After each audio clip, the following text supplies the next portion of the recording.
Today we discuss motion of a particle in a three-dimensional rectangular box. Under that article, we firstly represent its mathematical relation for the motion of particle in a three-dimensional box. Then we apply Schrodinger's steady-state equation for solving that problem and find energy eigenvalues and its corresponding eigenfunctions. From energy eigenvalues and corresponding eigenfunctions, we define what is degree of degeneracy for each energy level.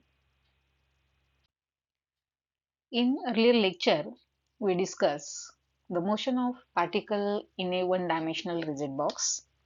The same problem we extend in the three dimension by applying Schrodinger's steady-state equation.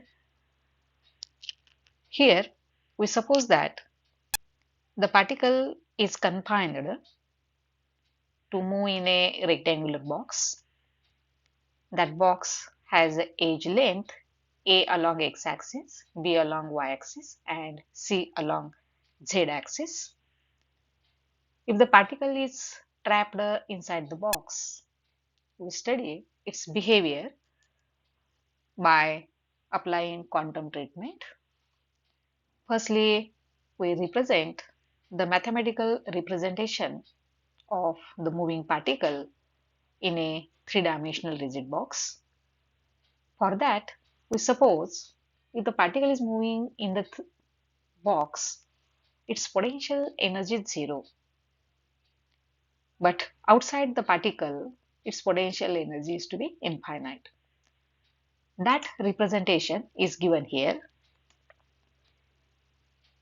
For three dimension, the potential energy is V of R and it is zero inside the box, where within the region 0 less than x less than a along x-axis, 0 less than y less than b along y-axis and 0 less than z less than c along z-axis. But outside the box, potential energy is to be infinite.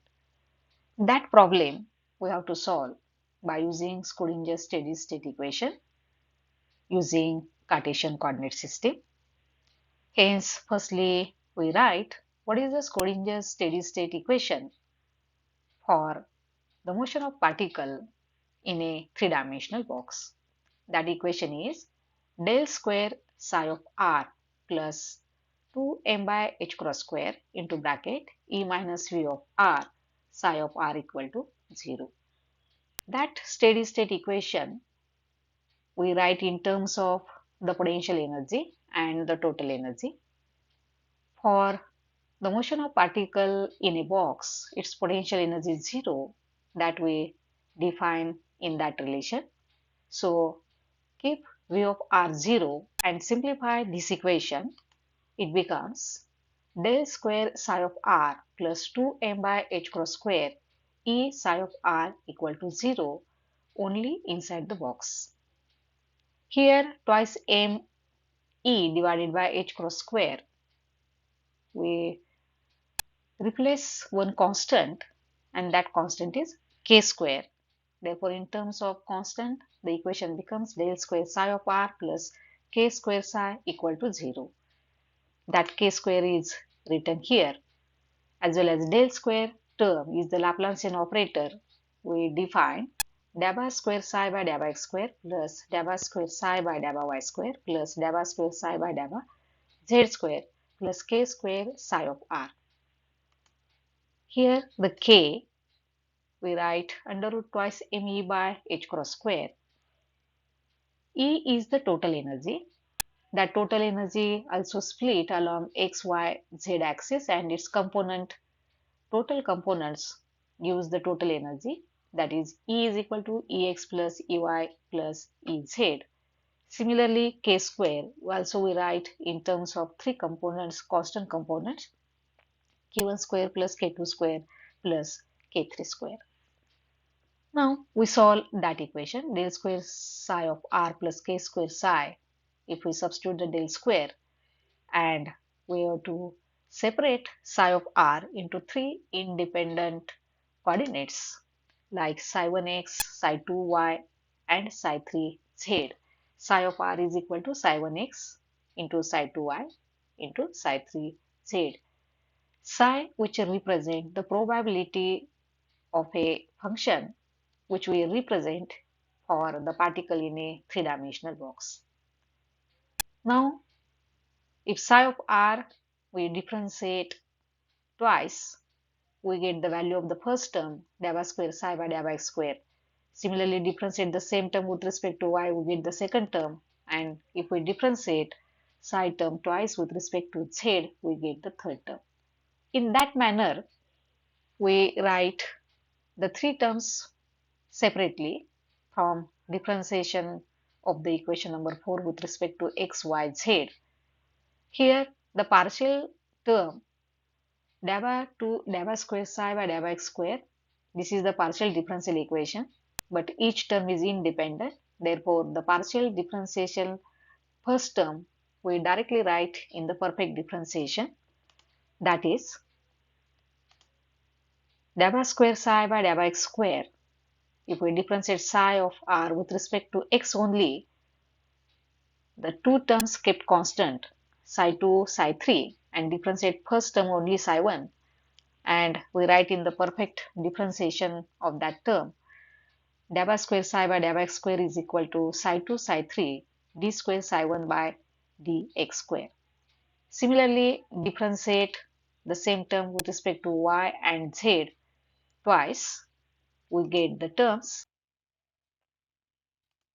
That terms are dabba square psi by dabba y square is equal to psi1 psi3 dabba square psi2 by dabba y square, and next term dabba square psi by dabba z square equal to psi1 psi2 d square psi3 by dx square. Now we put the three terms in earlier equation. That is, equation 2 becomes psi2 psi3 d square psi1 by dx square plus psi1 psi3 d square psi2 by dy square plus psi1 psi2 d square psi3 by dz square plus k square psi1 psi2 psi3 equal to 0. That equation we simplify by dividing throughout the equation by psi1 psi2 psi3. The equation becomes 1 upon psi1 d square psi1 by dx square plus 1 by psi2 d square psi2 by dy square plus 1 by psi3 d square psi3 by dz square plus k square equal to 0. That means if we divide psi1 psi2 psi3, psi2 psi3 cancel and only remaining term is psi1 for first term. For second term, psi2 term is remaining. Therefore, 1 by psi2 multiplied by this term. Similarly, third term, here psi1 psi2 cancel and remaining term is psi3. Hence, the third term is 1 by psi3 into d square psi3 by dz square plus k square equal to 0. Here, we simplify each term. Since each term is independent, we write the three independent equations. Since each variable is independent, and that independent term we write by its constant, say k1 square, k2 square, and k3 square. We separate the first term 1 upon psi1 d square psi1 by dx square equal to minus k1 square, or minus k1 square take on the other side. Equation becomes second order differential equation like d square psi1 by dx square plus k1 square psi1 equal to 0.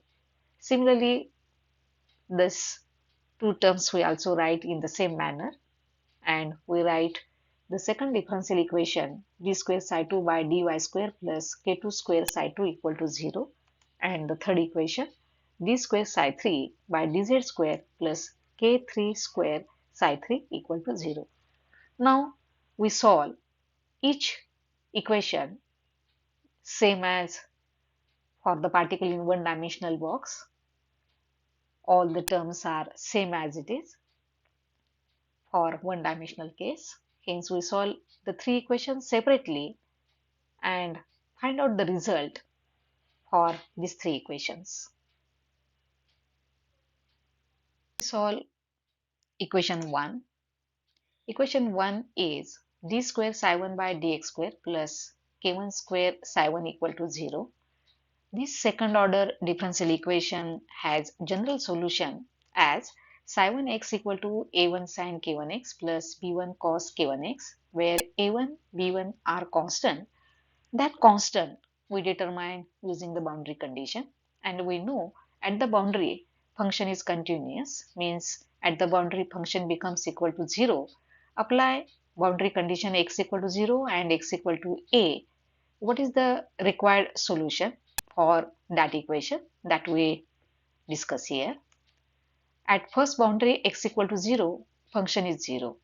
It means sine 0 becomes 0, cos 0 is 1, means b1 equal to 0. Put the value b1 0 in that equation. The required solution becomes psi 1x is equal to a1 sin k1x. Now we use another boundary. At x equal to a, again function is 0. At x equal to a means sin a1 sin k1a, but b1 is already 0, that we know here.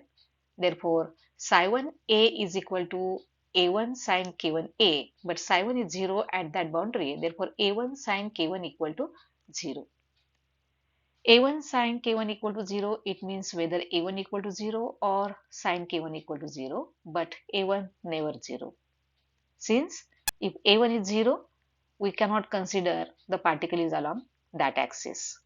And therefore, a1 is not equal to 0, then sin k1 becomes equal to 0. But when sin k1 equal to 0, only for the values of k1a equal to nx pi. Therefore, we find what is k1. K1 becomes nx pi by a, where nx is 1, 2, 3, 4 and so on. Therefore, the required solution becomes psi 1x is equal to a1 sine k1 value we have to substitute here, nx pi nx into pi by a into x. What is a1? A1 is the constant, but that constant we again find by using the normalization condition. The normalization condition is integration within the limit, means 0 to a psi 1 star x into psi 1x dx. That equation we simplify equal to 1, and we get directly the value. The same condition we apply in the earlier lecture, and we find the normalization constant. Hence we directly write here. Normalization constant gives the value a1 equal to under root 2 by a, and we put the value a1 here. The solution becomes psi 1x is equal to under root 2 by a into sine nx into pi by a into x.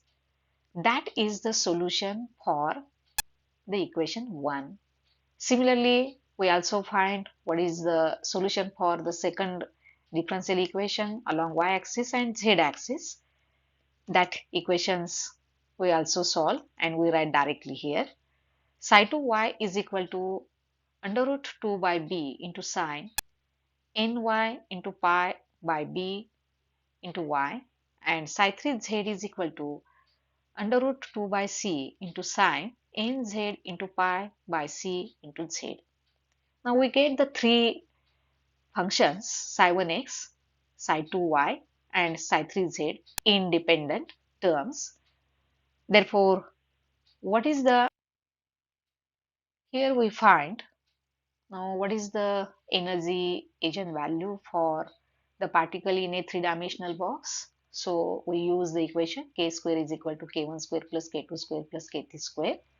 We find earlier what is the value of k1, that k1, k2, k3 we substitute here, and we write the equation.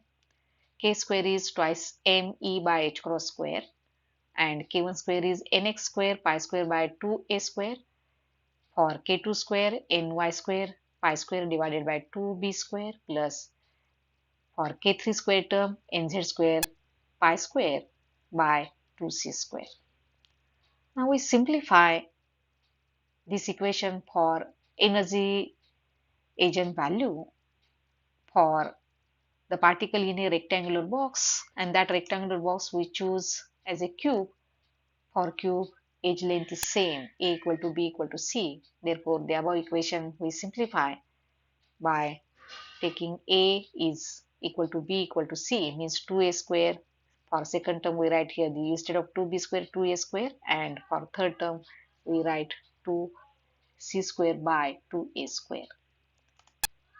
Equation becomes this 2m by h cross square multiply on the other side, and that equation becomes E nx ny nz, since that energy is for the set of the quantum number. That quantum numbers are nx, ny, and nz along x, y, z axis respectively. Equation becomes pi square h cross square by 2m into bracket. Remaining terms we write in the bracket nx square by a square plus ny square by a square plus nz square by a square. Again a square take common and we get the equation pi square h cross square divided by twice m a square into bracket nx square plus ny square plus nz square. Here that nx, ny and nz is the set of the quantum number for each energy state, and it specify the quantum state for the particle in each energy level. Then we find what is the corresponding eigenfunction. For that, we know the early relation psi r is equal to psi 1x into psi 2y into psi 2z, since psi is related to the probability. Hence, we take the multiplication of the three terms. Also, we find what is the psi 1x term, psi 2y term, and psi 3 terms that we combine all together and find one relation psi nx ny nz equal to under root 8 by a cube into sine bracket nx into pi by a into x into sine ny pi by a into y and sine nz pi by a into z. Now, we get the energy eigenvalues by using the equation A and its corresponding eigenfunction, that the equation B. Then we find what is the degree of degeneracy in the next slide. Here, for, for different quantum states, means for different set of the quantum number, we get energy eigenvalue and its corresponding function. But if the different functions we get for same energy eigenvalue, then it gives the order of degeneracy that we discuss here. What is the degree of degeneracy? Order of degeneracy is nothing but the number of independent energy eigenfunctions corresponding to same energy eigenvalue. These number of independent wave function gives the order of the degree of degeneracy, and that we discuss here by plotting the graph of the number of energy level with corresponding set of quantum numbers for each state, that is degree of degeneracy for the motion of particle in a cubical box. Here we take the energy along the y-axis and we define the various energy levels for ground state, first excited state, and second excited state, and so on. Now, what is the degree of degeneracy for the ground state that we discussing here? We defined earlier.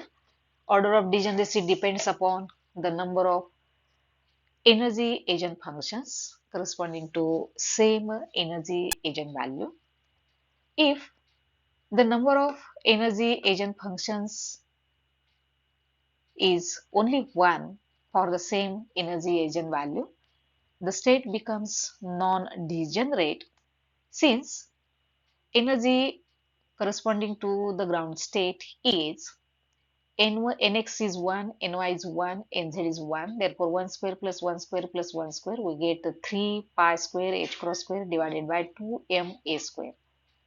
And the corresponding eigen function is only psi 1, 1, 1, since nx is 1, ny is 1, nz is 1.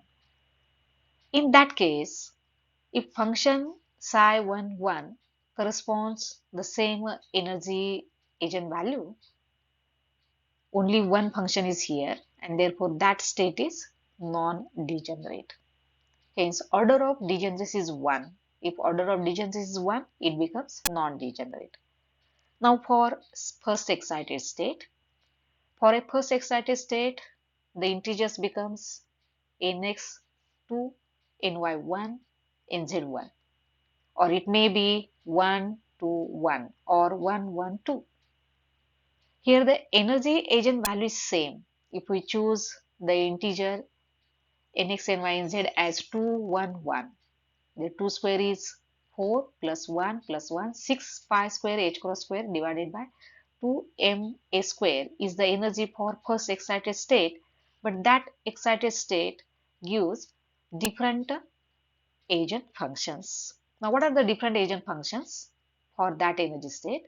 Psi 2, 1, 1 or psi 1, 2, 1 or psi 1, 1, 2. Functions are different, but energy is same.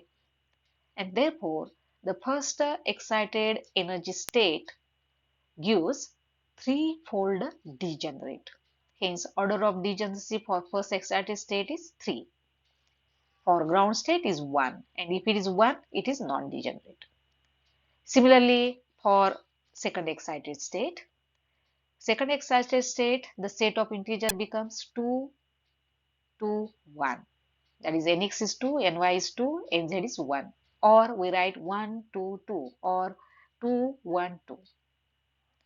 What is the energy? Nx square is 2 square, that is 4, plus again 4, 8 plus 1, that is 9 pi square h cross square divided by twice m a square is the energy for second excited state.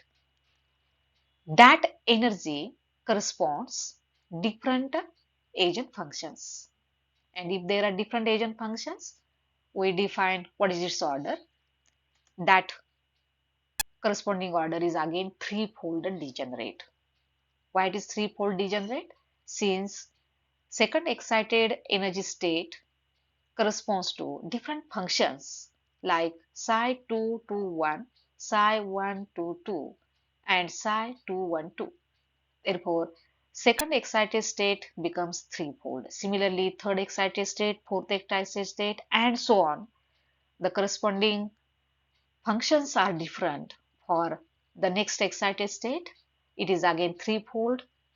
For the next excited state, 2, 2, 2, corresponding function is only 1 and it becomes non-degenerate. In that way, we define whether each state is degenerate or non-degenerate, that we find the corresponding different functions for each state of the energy level. And that is the result for the behavior of moving particle in a three-dimensional rigid box by applying Schrodinger's steady state wave equation. Thank you.